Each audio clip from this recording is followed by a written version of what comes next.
When we see a physical object, we assume ownership means absolute physical control. Its physical reality tricks us into believing we own the matter itself.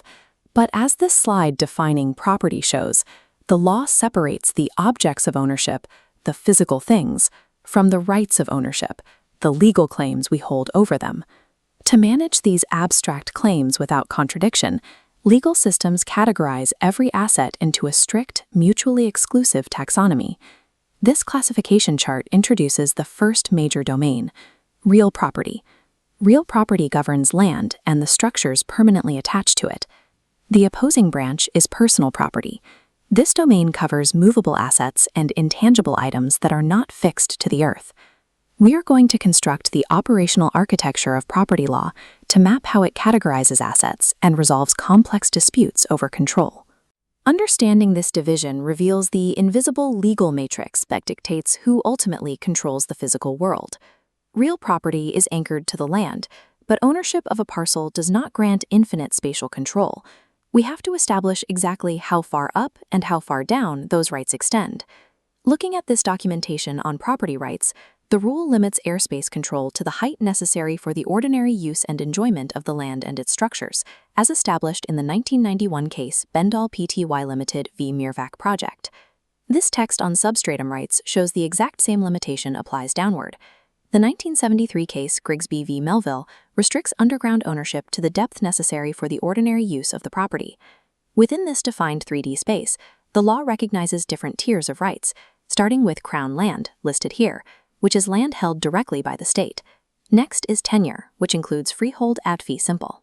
A fee simple estate represents the most complete, absolute bundle of rights a private individual can hold over a parcel of land. The third category, life estates, places a strict temporal limitation on these rights. A life estate grants ownership only for the duration of a specific person's lifetime. Finally, leasehold defines the rights of a tenant who holds exclusive possession for a fixed term, a structural right that falls short of absolute ownership. Expanding our initial taxonomy, these four categories form the legal substructure of the real property branch. Real property is a highly specific, three-dimensional volume, governed by a hierarchy of overlapping temporal and structural rights.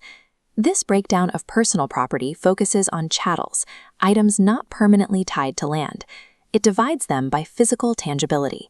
The first subcategory is choses in possession. A chose in possession is a tangible object capable of physical control, like a vehicle or a piece of equipment.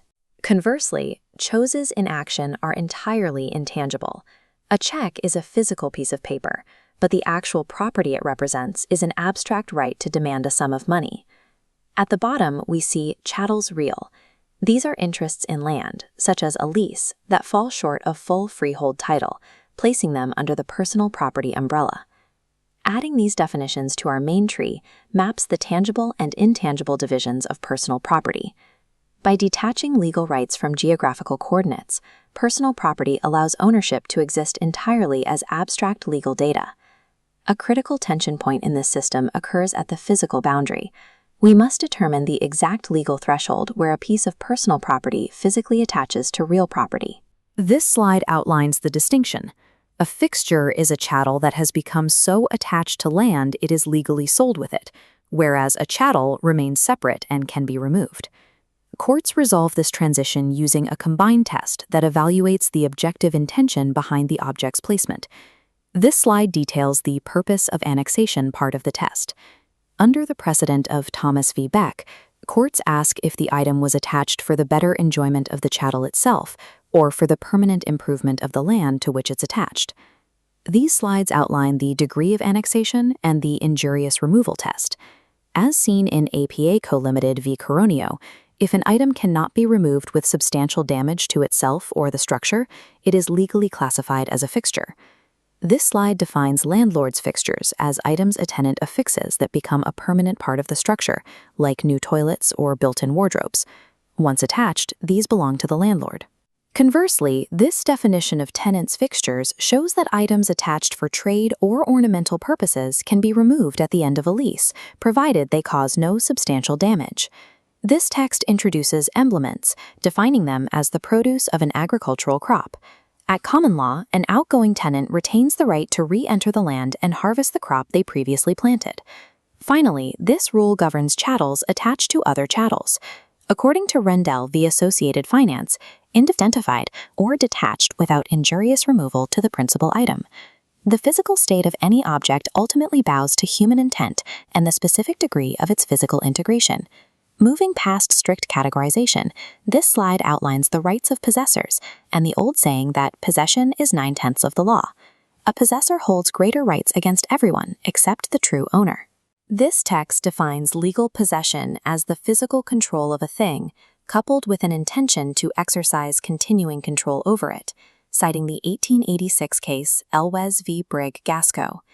This slide applies that definition to finders. In Waverly Borough Council v. Fletcher, things found in another's property belong to the landowner, while Parker v. British Airways Board establishes different possessory rights for items found merely on the property. The citations for McDowell and Byrne v. Hoare demonstrate that employees acting as finders usually acquire no rights, as their physical possession is legally attributed directly to their employer. This slide introduces bailment. Bailment occurs when a bailer delivers goods to a bailee for a specific purpose, requiring a temporary transfer of possession and control without a transfer of ownership. The bailee assumes strict duties. They must return the goods to the bailor, deal with them according to specific directions, or keep them safe until reclaimed. Absolute title is rare.